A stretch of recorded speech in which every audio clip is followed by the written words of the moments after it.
जय हिंद दोस्तों। आज हमारी वीडियो रहेगी एक केस स्टडी पर जो कि इंडियन ओशियन सुनामी 2004 के ऊपर बेस्ड है।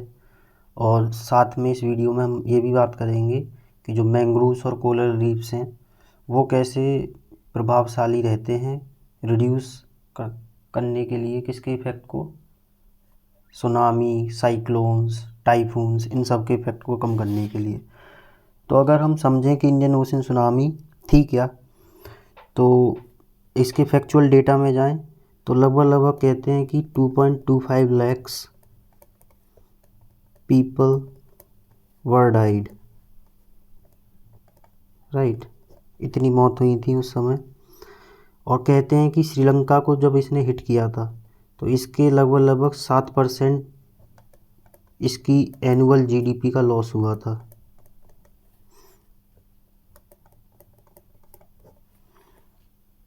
और ये जो 2004 की इंडियन ओशियन सुनामी थी इसने 13 एशियन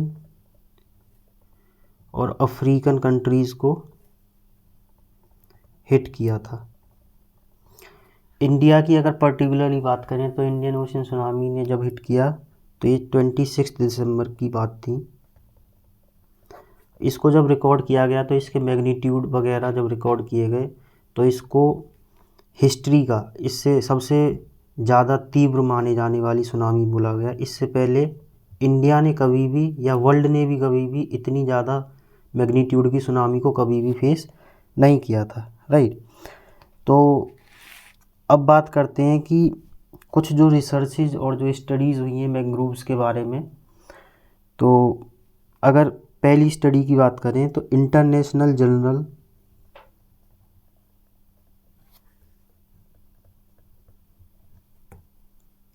ऑफ एमर्जिंग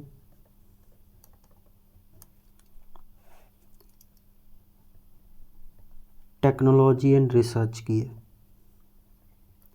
जो किसको कोट करती है, मिनिस्ट्री ऑफ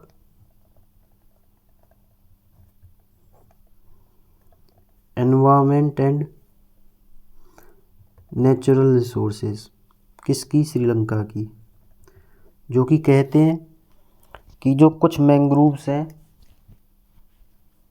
जब सुनामी ने हिट किया था तो कुछ मैंग्रोव्स डैमेज हो गए थे, लेकिन इसके बावजूद भी जो डैमेज नहीं हुए थे उन्होंने प्रिवेंट किया था बहुत सारे एरियाज़ को।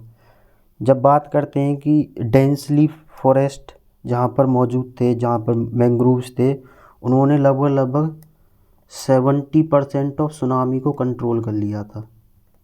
तो that's how they are effective in stopping और reducing the tsunami and cyclone effect. अगर कोस्टल विलेज कापुनहिनवाला की बात करें, श्रीलंका का एक कोस्टल विलेज है कापुनहिनवाला। ये लगभग इसका 200 हेक्टेयर जो ज़मीन है वो डेंस मैंग्रोव फॉरेस्ट से बनी हुई है। यहाँ पर मैंग्रोव पाए जाते हैं और कोरल लीव्स भी पाई जाती हैं। इन्होंने जब इसकी रिपोर्ट की तो पाया कि बस सिर्फ 2 ह्यूमन डेथ हुई थी इस एरिया में। किसकी पाए जाने की वजह से, मैंग्रोव्स के पाए जाने की वजह से।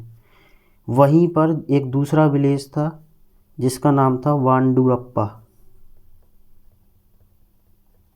यहाँ पर इससे पहले मैंग्रोव्स को काट दिया गया था या ख़त्म कर दिया गया था। जब यहाँ पर रिपोर्ट किया गया कि कितनी डेथ हुई हो तो लगभग 6000 ह्यूमन डेथ का आंकड़ा आया निकल के। तो आप लोग समझ सकते हैं कि मैंग्रोव्स कितने ज़्यादा इफ़ेक्टिव हैं।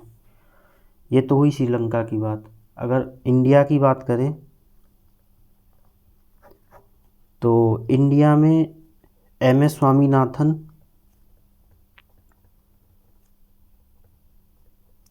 रिसर्च फाउंडेशन की जो एक रिपोर्ट है वो रिपोर्ट है पिछवरम मैंग्रोव वेटलैंड की।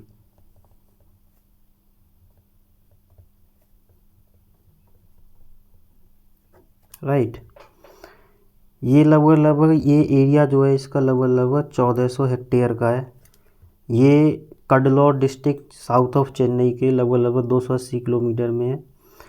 ये इसकी रिपोर्ट कहती है, एम एस स्वामीनाथन रिपोर्ट जो कहती है कि यहाँ पर 6 बहुत छोटे छोटे गांव पाए गए थे जहाँ पर एक भी पर्सन की, सिंगल पर्सन की कोई भी डेथ नहीं हुई थी। वहीं पर अगर बात करें एक और कुछ जो छोटे छोटे गांव थे जो कि उसी कडलौर डिस्ट्रिक्ट में थे, लेकिन वहाँ पर मैंग्रोव्स प्रेजेंट नहीं थे। यहाँ पर मैंग्रोव प्रेजेंट थे, एक भी पर्सन की डेथ नहीं हुई थी।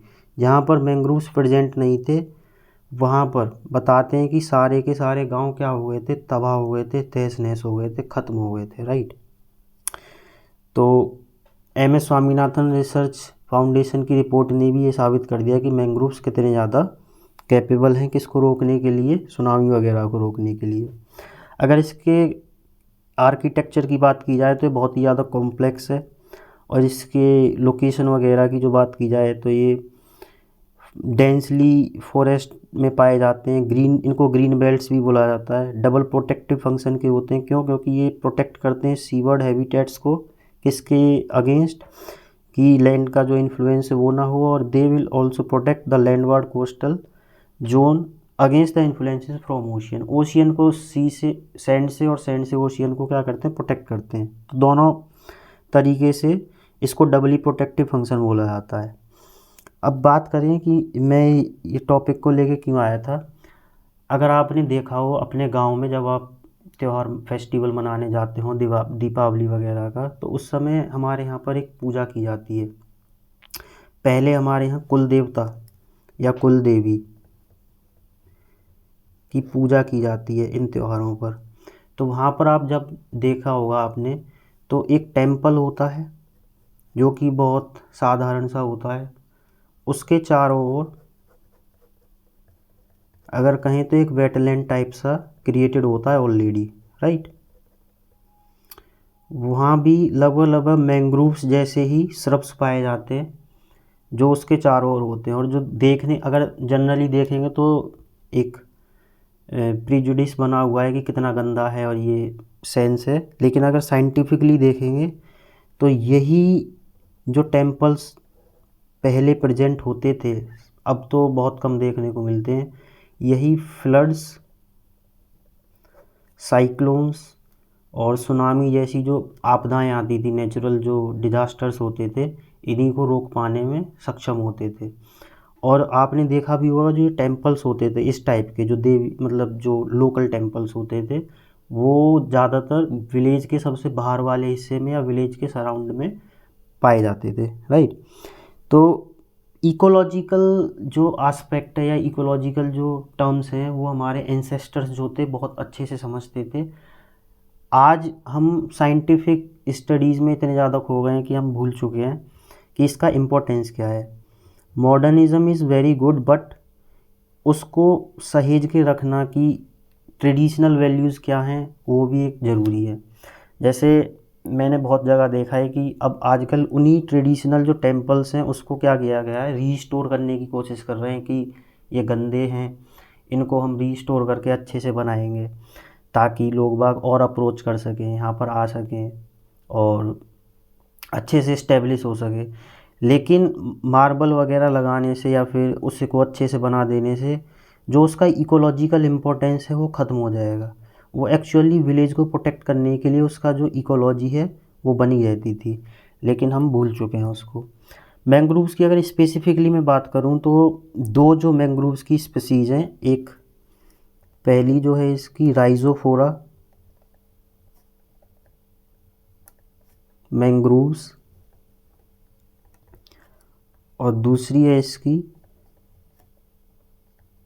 पेंडेनस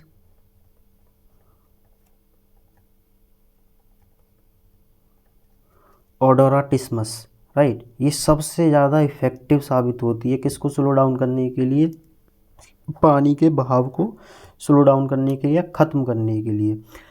अब गवर्नमेंट मैंग्रोव्स को और कोरल रीफ्स को डिक्लेयर कर चुकी है क्या, फर्स्ट लाइन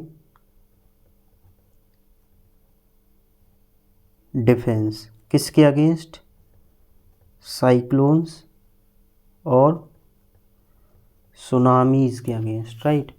तो इन द लास्ट में सिर्फ यही कहना चाहूँगा कि अगर हम किसी भी ट्रेडिशनल कोई भी सेक्ट है या किसी भी चीज़ को हम देख रहे हैं तो उसको जस्ट इसी बेसिस पे इग्नोर ना कर दें कि ये ट्रेडिशनल है, राइट, कि हम इसको छोड़ दें। कंटेम्प्रेरी वर्ल्ड में आजकल यही हो रहा है।